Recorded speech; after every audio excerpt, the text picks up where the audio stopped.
Welcome everyone to Everyday Politics with Laura May Lindo. I am your host, Laura May, and I am so excited to be hosting this show today on land that is held down, cared for, loved, and stewarded by the Haudenosaunee, the Anishinaabe, and the Neutral people. And as per usual, I want to start off and offer you a little reflection. I've been thinking a lot about the power of Indigenous community members to make change within their communities and outside.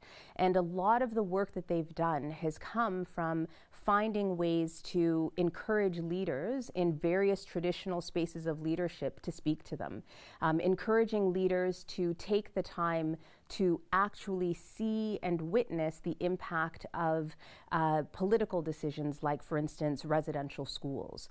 And when leaders take the time to actually listen to Indigenous communities, there are these opportunities for us to collectively, collaboratively, and from a place of love, walk a real path of reconciliation. And here we are, again, smack dab in the middle of both an election and Black History Month.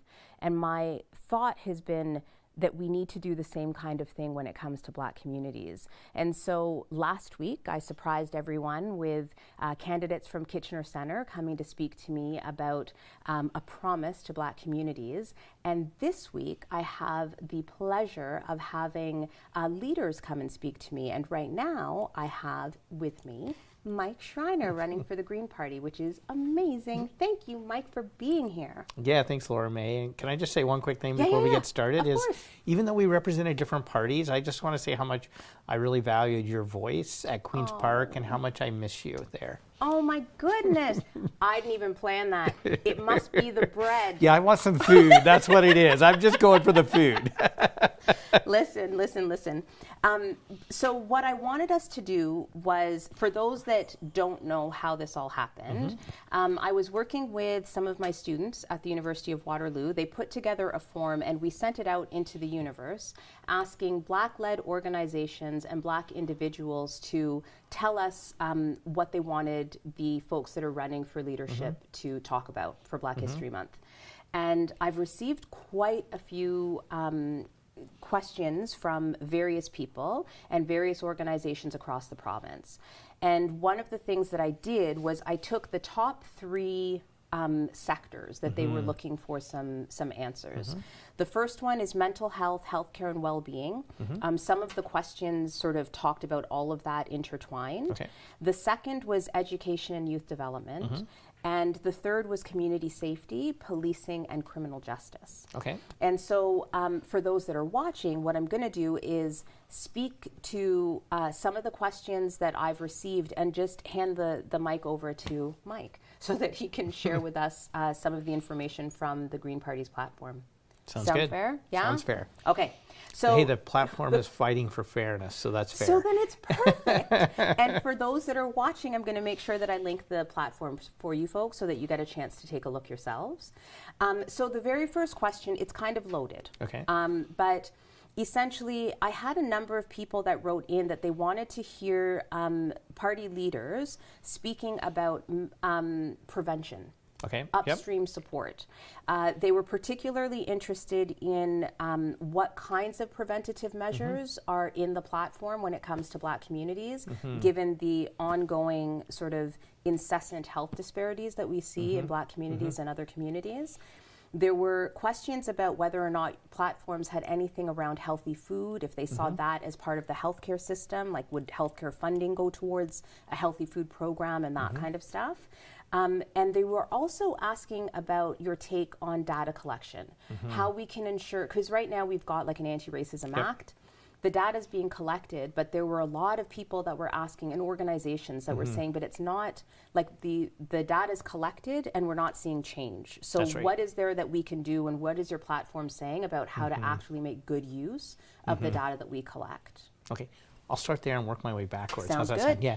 So we have a specific commitment in our platform to strengthen the anti-racism directorate. Okay. And part of that commitment is data collection, and especially when it comes to education, child welfare, healthcare, criminal justice. And I'm a big believer, and I say this as a longtime small business owner, like, you don't act on what you don't measure. That's right. And when you measure things, you have to act. And I think that's part of our problem is we're not acting on the things we're measuring. Yeah. And part of that was the Ford government cut the funding for the Anti-Racism Directorate. So there just isn't even the ability to act. So restoring that funding and increasing that funding is critically important. And we have a funded commitment in our platform to do that. So as part of that, when you're talking about food, you're speaking my language. I grew up on a farm, and food security, food access, food affordability have been issues that have been near and dear to my heart through my whole career, including doing a lot of work in getting healthy local food into public institutions like hospitals, like long-term care homes, like schools. And so you're seeing significant commitments in our platform for that. So a $400 million commitment for the school nutrition program to match the federal program, so we can make sure school nutrition programs are available in all schools, because it's hard to learn when you have an empty stomach, and far too many kids go to school with an empty stomach. Mental health is another huge one for us.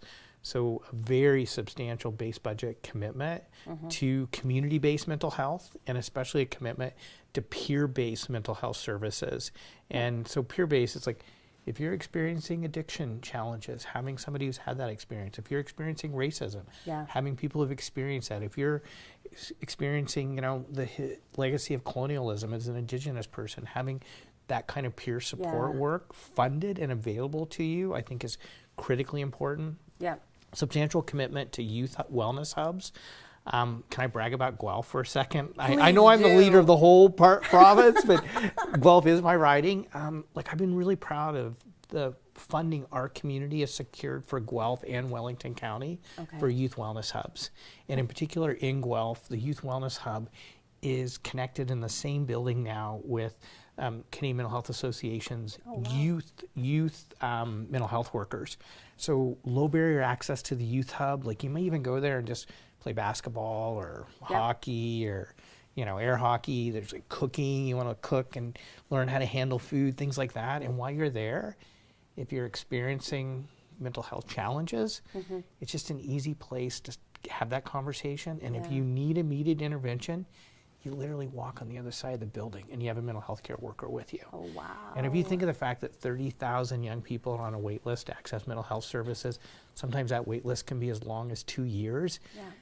I want to roll out these kind of youth hubs all across the province and make sure we have community-based youth mental health workers there, so we get that wait list from 2 years down to 30 days.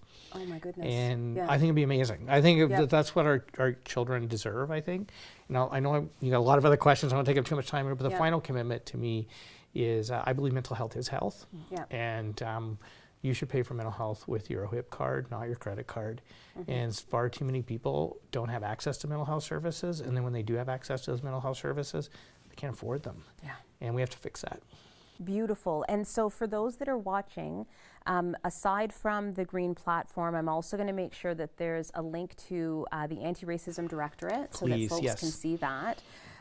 When you look at the link for the Anti-Racism Directorate, you can actually see where some of the funding issues are, because that's all actually available. So I'll make sure that's there.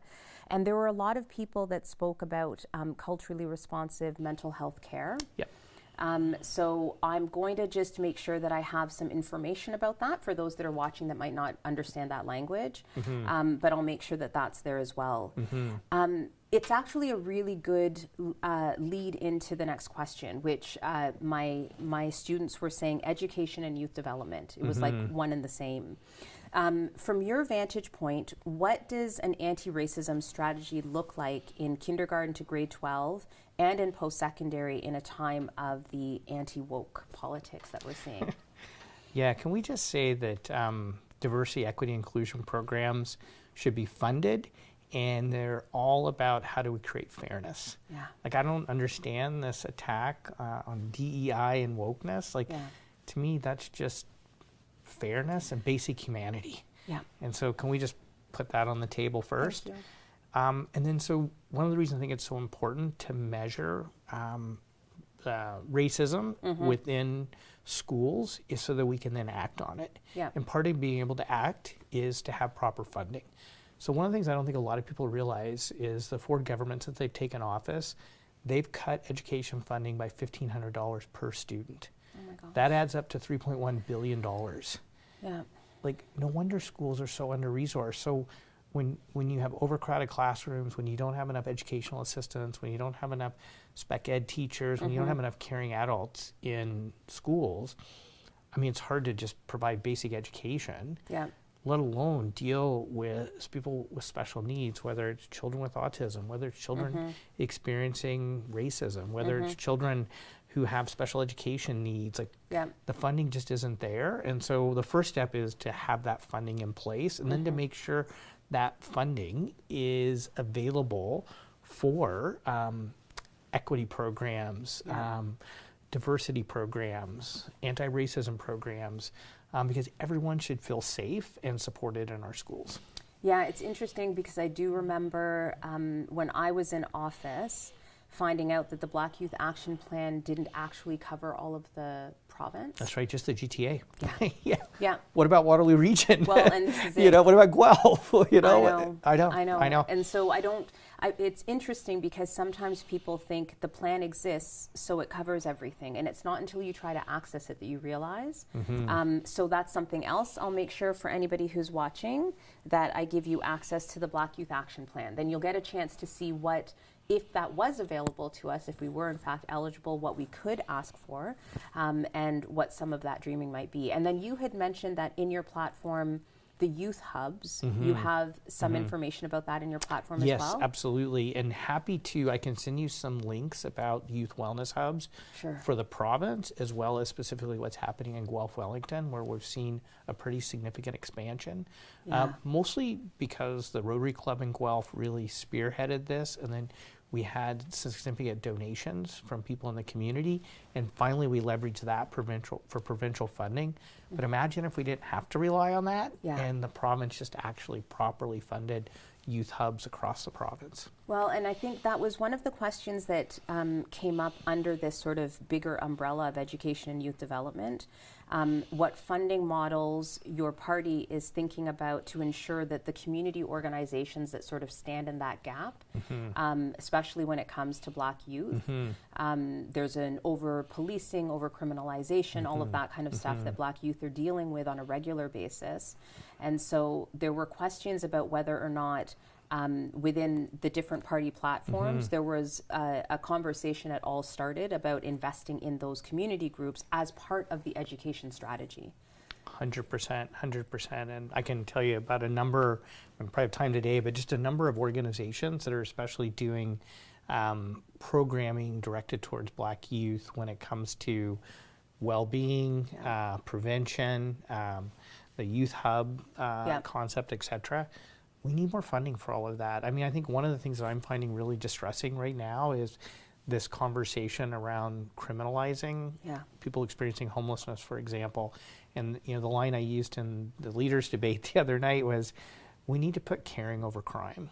And right now, I feel like in Ontario, we have a crisis of caring.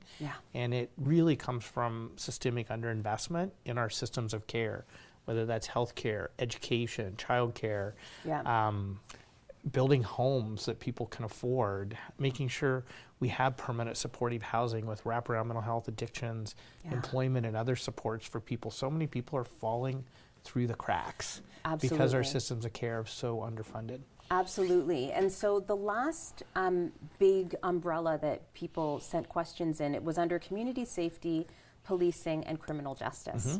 And so one of the questions they had, how does your party address growing police budgets in the face of diminishing investments in Black-led organizations aimed to create Black-affirming programs of care?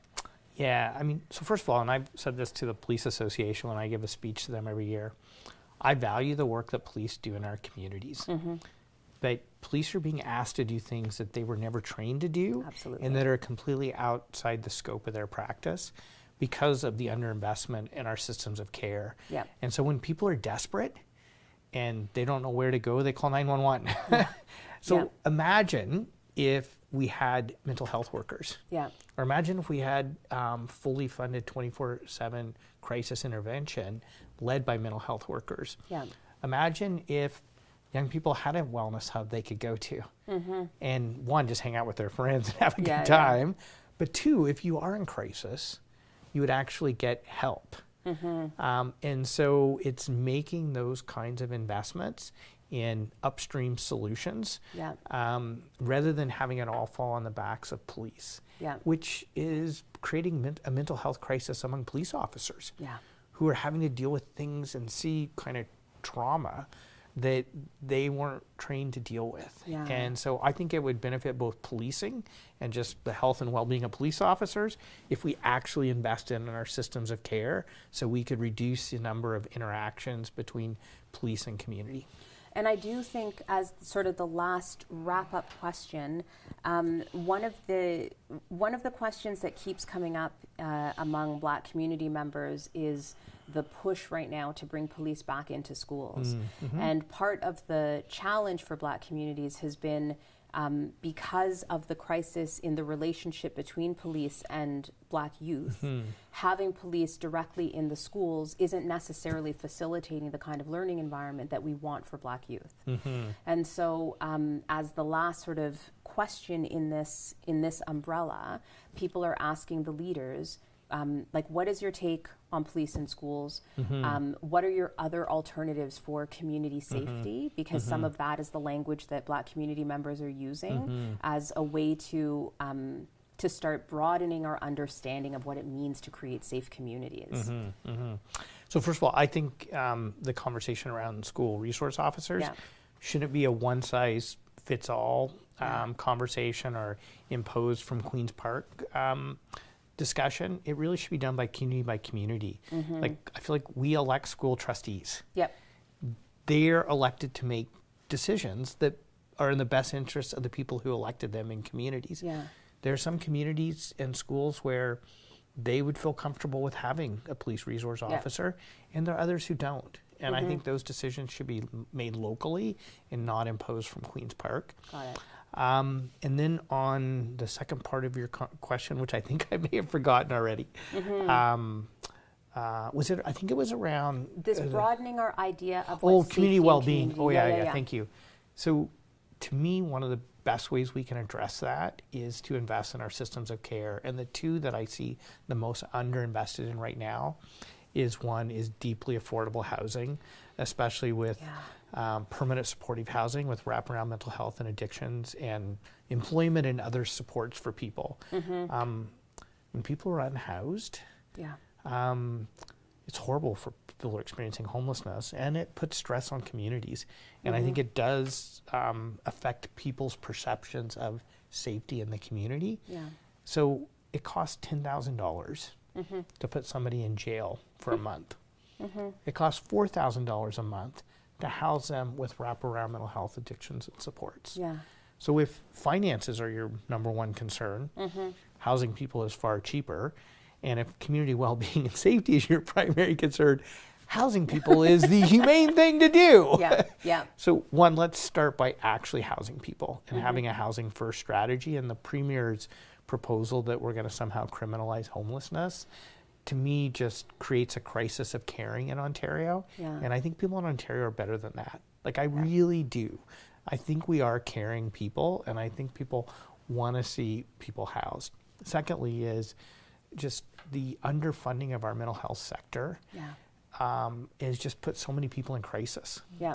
And somebody may be having a mental health crisis, and you're probably not unsafe, but you might feel unsafe. And I understand why people have that feeling. So I want to be empathetic and understanding of why people have that feeling.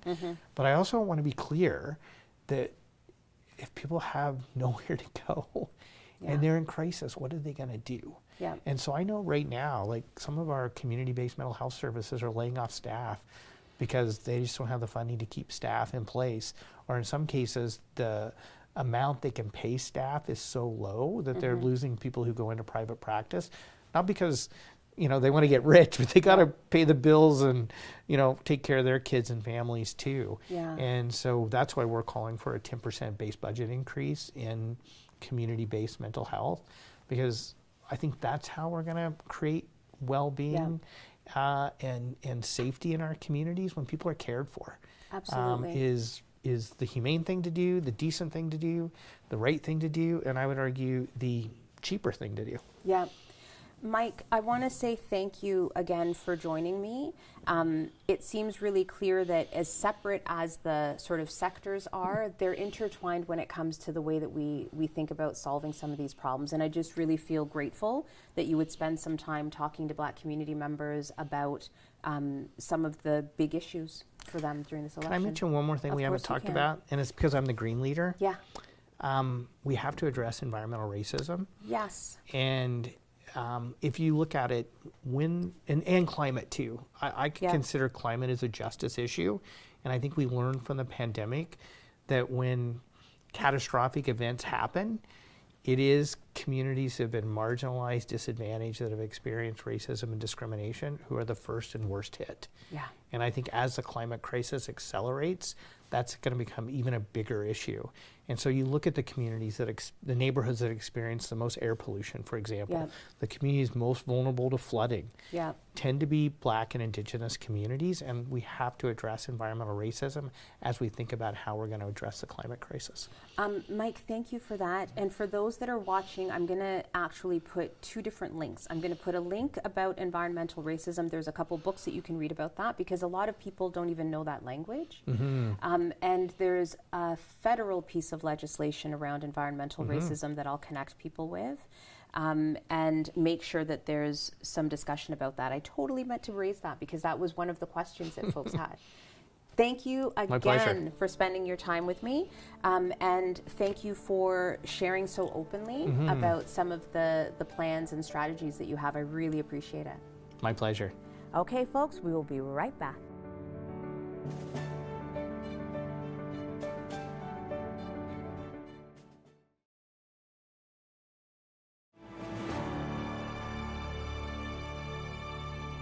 Welcome back, everyone. I'm very excited to introduce you to Marit Stiles, the leader of the ONDP. Thank you, Marit, for spending some time with me. It's great to be here. And Marit, just in case you're wondering, is on a bus. So she's in between stops and took some time out to chat with us. So I'm going to just dive right in.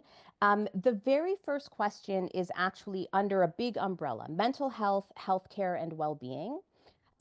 This was like the most popular question from Black community members across the province, but it's a loaded one.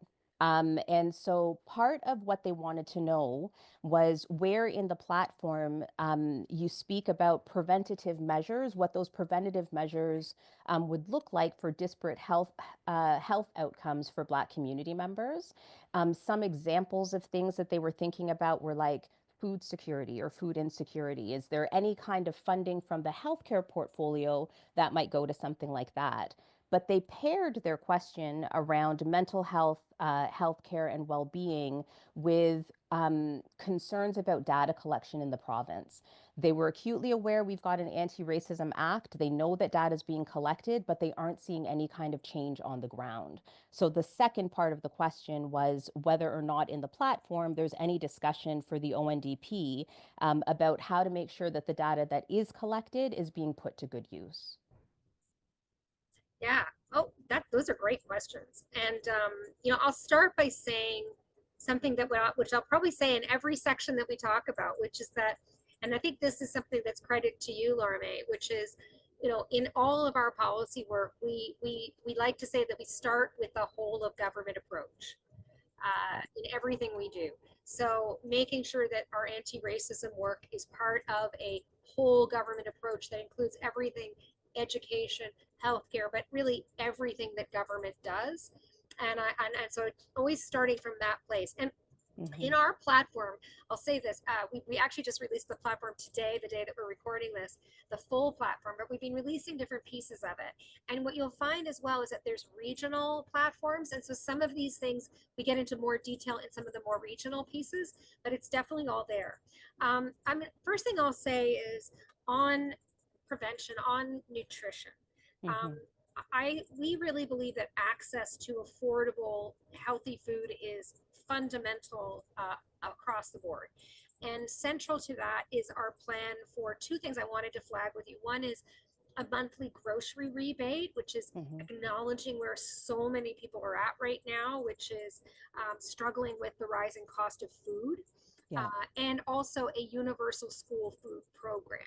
So, you know, we have to fight back against tackling, against, you know, soaring food costs. But we also have to, and we're going to do that with this rebate and also putting in place a consumer watchdog to make sure that we kind of fight back against price gouging. But we're also going to make sure that every child can focus on learning and achieving, not focused on their empty stomachs, right? And we're also really, and you know, the other piece of this is eliminating stigma that might be associated with food programs by making it universal. And just to speak specifically to Black students, we know that Black students have been disproportionately hurt by cuts to, like, specifically to meal programs under the conservative and liberal governments. So a universal program is going to make a big difference in Black communities. The other thing I wanted to mention, and you mentioned, you know, the collection of race-based, disaggregated race-based data. And I think where you see, you know, throughout our platform, we remain very committed to collecting that data, specifically so that we can identify and address those systemic inequities that, you know, particularly for Black Ontarians have resulted in poor health outcomes. But I hear you, and I hear what the question is here.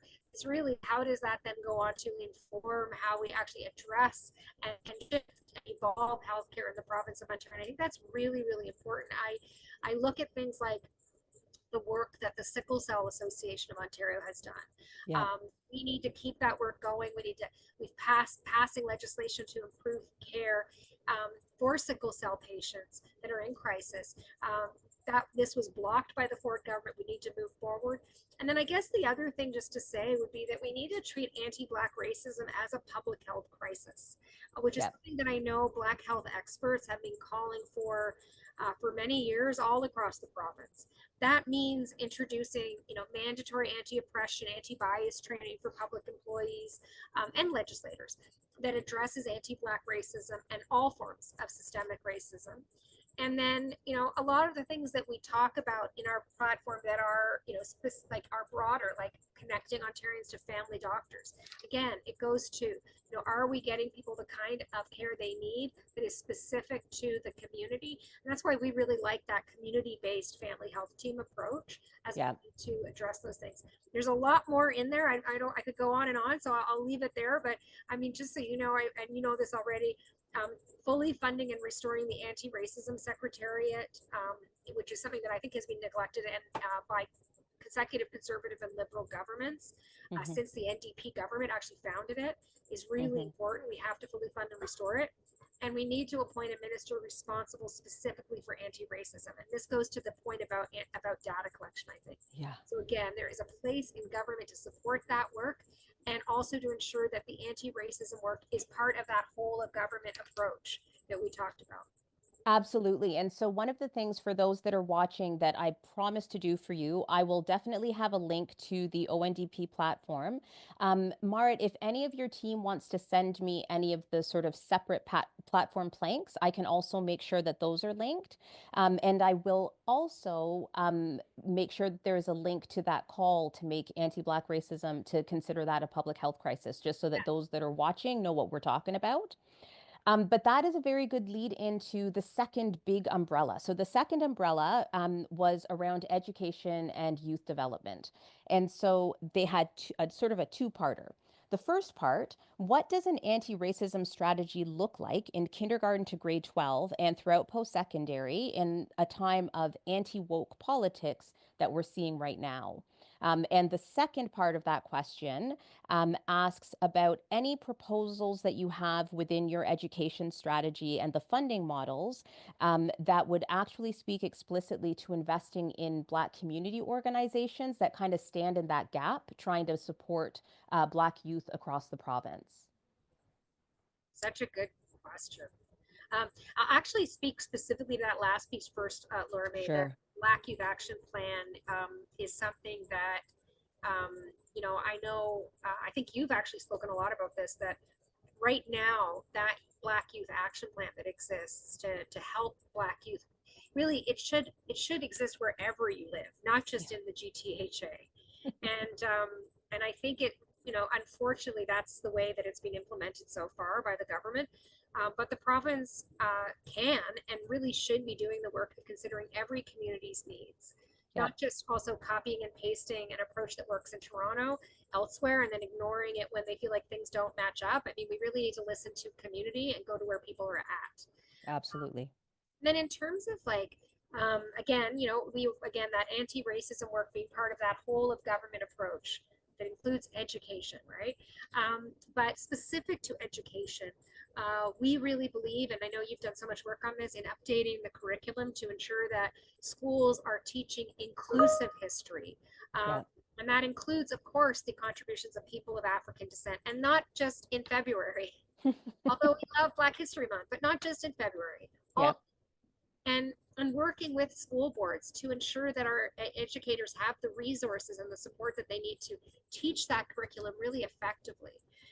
Now we've talked about hiring more teachers, more education workers, which I think is really important. We talked about bringing in that universal school food program, fixing the repair backlog, turning OSAP loans to grants. That's all part of also reducing barriers to education, giving students more one-on-one attention and supports that they need. And I would add another one, which I think I saw as a school board trustee as being very, very important, which is making sure that we ensure classrooms and the school leadership also at all levels reflects the communities that they're serving. This is something that a lot of governments talk about, but actually making that happen is a whole other story, and we need to support boards and schools to make that happen. Beautiful. And so the very last umbrella that that community members had for party leaders was under community safety, policing, and criminal justice. So the question, how does your party address growing police budgets in the face of diminishing investments in Black-led organizations aimed to create Black-affirming programs that care for community? Yeah, so I mean, obviously there is this disproportion that we keep seeing, and I think I would just say first of all that we've seen like liberal and conservative governments cut a lot of the community programs and supports that exist out there, including things like that are really important, like mental health, addiction services, all the programs that address homelessness and housing, as well as specifically Black-led community programs and supports. And we need to start by reversing those cuts, start investing in communities, get government back in the business of supporting many of those programs. I look around me and I think that we have seen a lot of programs cut over the while at the same time the government tends to focus on other approaches to community safety. When I look at community safety issues, I tend to come, and we tend to come more at it from the perspective of supporting those community programs, addressing things through healthcare and housing and things like that, but also making sure that when we do invest in supports for community safety and justice, for example, that we do things like, for example, addressing the cuts to legal aid, addressing the grossly underfunded court system, which is making it really difficult for a lot of people to access justice. And I think what that has done is further entrenched a lot of the negative outcomes that are already disproportionately affect Black communities. So reversing those cuts, starting to fix legal aid, investing in supporting communities, and then ensuring that the bodies that we have that are tasked with oversight work have community confidence, which means empowering them to provide the kind of effective, responsive, independent oversight and accountability, and then mandating anti-racism work in all of our police services. Beautiful. Listen, Marit, thank you so much for taking the time in between stops to come and chat with us. No, it's my pleasure. Truly Absolutely. appreciate it. And we will be right back after this break.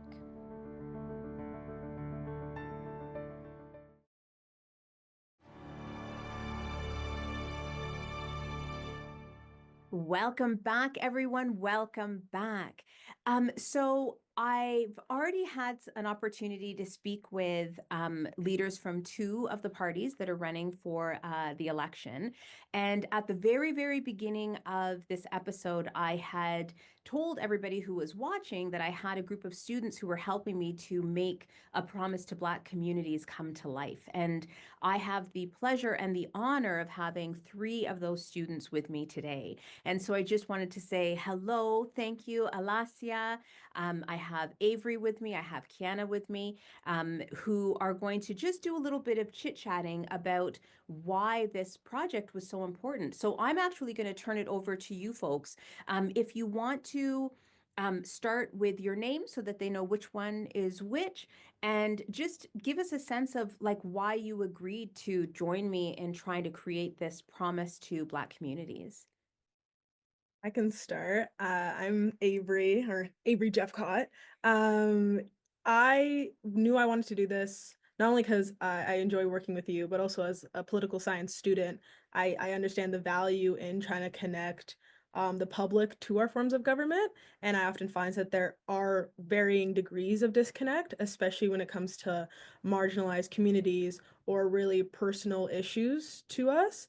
And I wanted to be able to kind of bridge that gap a bit and offer people a space to voice opinions or concerns that might not be easily shared without this kind of opportunity. Because really them being in the like doing the groundwork and being in the communities, they see things that maybe people up at the top might not see, and they'll be able to share kind of what is needed, where we need to go, and expectations and requirements of that they have of the government, and be able to voice that to the political figures, and then also see like where they plan on going to vote accordingly and rally accordingly. So that's something that was very important to me and what I wanted to take on. And also get to work with my lovely friends over here. Thank you so much, Avery. And over to you, Alasia. Yeah, so a lot of the reasons why I wanted to work with everyone here is similar to Avery in that I wanted to kind of, especially during this time, like really be engaged in community work. There's a lot of things going on politically, and the Black community, like we are aware about what's going on, and we have opinions and things that should be heard. So being able to kind of hear from communities who are doing that frontline work, like Avery said, and who are interacting with people who are impacted directly by policies and by decisions by politicians has just been really eye-opening. Beautiful. Thank you so much for that. And I'm going to hand it over to you now, Kiana. So I got the opportunity to create the survey, which I enjoyed so much. And when I first started creating it, I was like, you know what? I'm gonna program it. So like I gave a section. It was like if the organization's about mental health or education, they can select it and then only ask questions for that like category or section.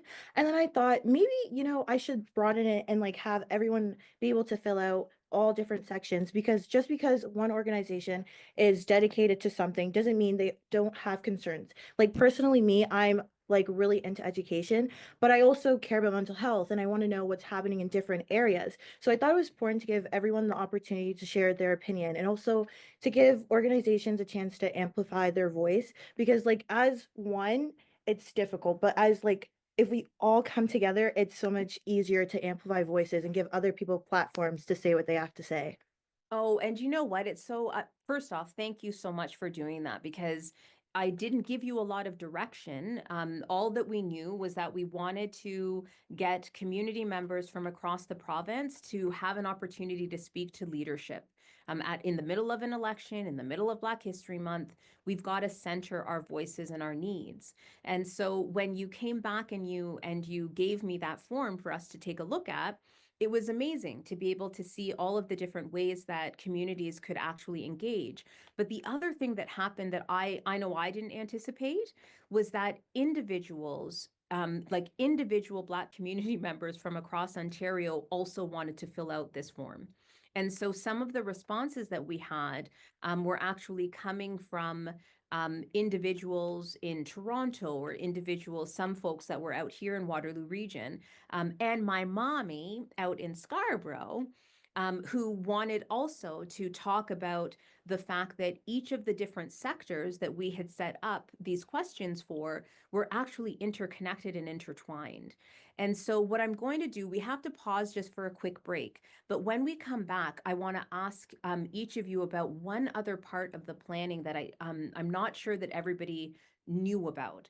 And that part of the planning was looking at a very long list of reports from Black community members that had gone to the Ontario government over the years. And so go, if you're watching, go grab a coffee, grab some water, and we will be right back after this break.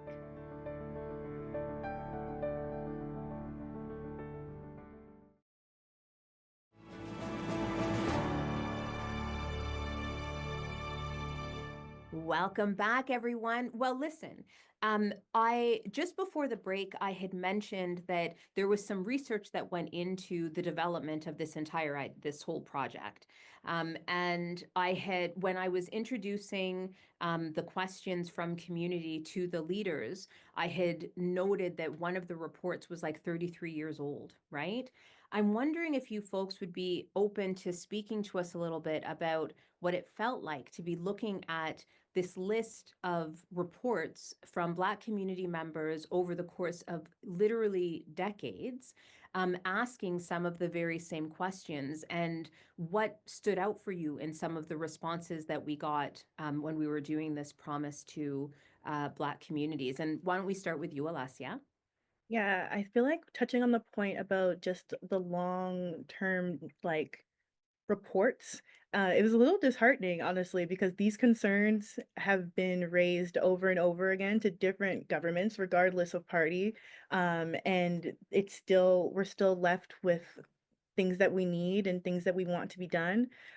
So part of it, I feel like, is wanting politicians to actually do something about it and not just having necessarily empty promises and campaign words per se. Um, and yeah, it's really interesting to look back and see the same concerns with policing, the same concerns about healthcare, the same concerns about our education system, and being now in 2025, and it's still the same.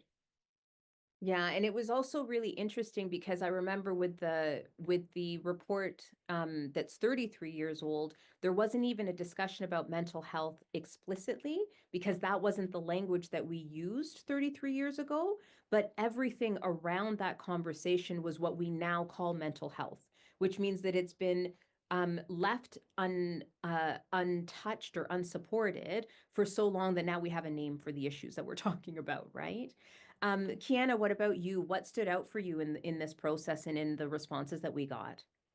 So comparing the report and the survey that we did and the questions that Black orgs Black organizations put into the survey and relating it with like education, nothing has changed. All these promises that all different school boards promise, and even Ontario, like the education system there, make all these promises. And something that really stood out to me was the Black History Month and how one of the questions, like, how are we going to actually like celebrate Black History Month and bring students together? And that is like a really good question because it stuck with me because when I was in high school, my school is like 50 plus years old. And when I was in grade 9, it was the first time they ever held a Black Month like assembly, which was so cool. And they just never done like they didn't do it again. It was only for that 1 year. And hearing like all these promises, oh, we're gonna do this, we're gonna do this, we're gonna have these clubs for Black kids. And it's just like, when are we actually going to put the work in? Because looking at the report that's like 30 something years old, when is it gonna be the time that we're like, okay, we're actually gonna like put like our ideas and like everything that we're saying, like put our mouth to like the actions that we're actually gonna do. You know what I mean? So it's just it's frustrating, but it's good to see like I'm not the only one thinking about this constantly. Yeah. Yeah, and I think for me, along the lines of education, the other thing that was so interesting was to see that organizations that did so many other things were also adding questions to education. Like they were seeing how education was the foundation, and a space where we could really do really good mental health work if we provided education in a particular way, or really good, equity work more generally. How about you, Avery? What stood out for you? Um, what stood out for me is probably the sheer audacity of some of these political figures to years and terms over and over coming in and saying that they're dedicated to change, dedicated to the public because it's a public serving job. And we see a repeat of needs from communities that haven't shied away from like vocalizing their needs. Uh, what stood out kind of was like the interconnectedness of everyone's kind of concerns that they were raising when they were responding to the survey. Everyone knows how their own individual role in education or in healthcare also overlaps with food insecurity or overlaps into arts and culture. So we know where we are all connected. We know what we need help with. We know who to speak to, but these people that should be listening have for decades at this point not been listening.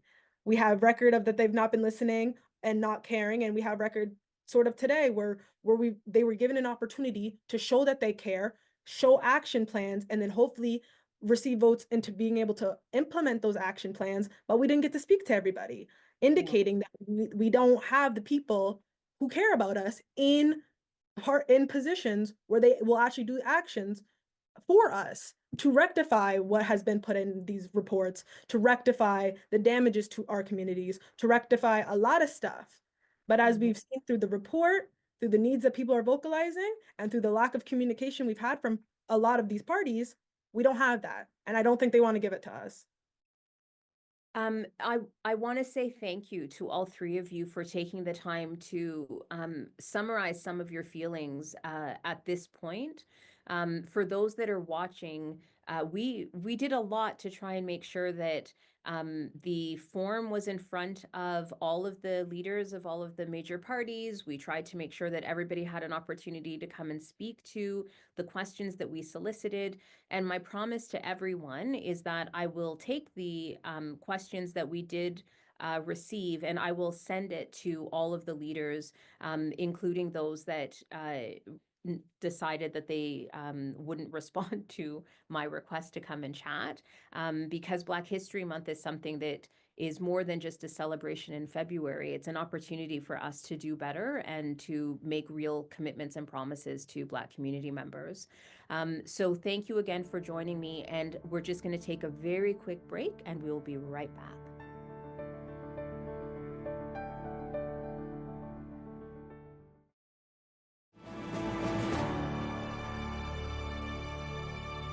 Well, thank you so much for joining me for another episode of Everyday Politics with Laura May Lindo.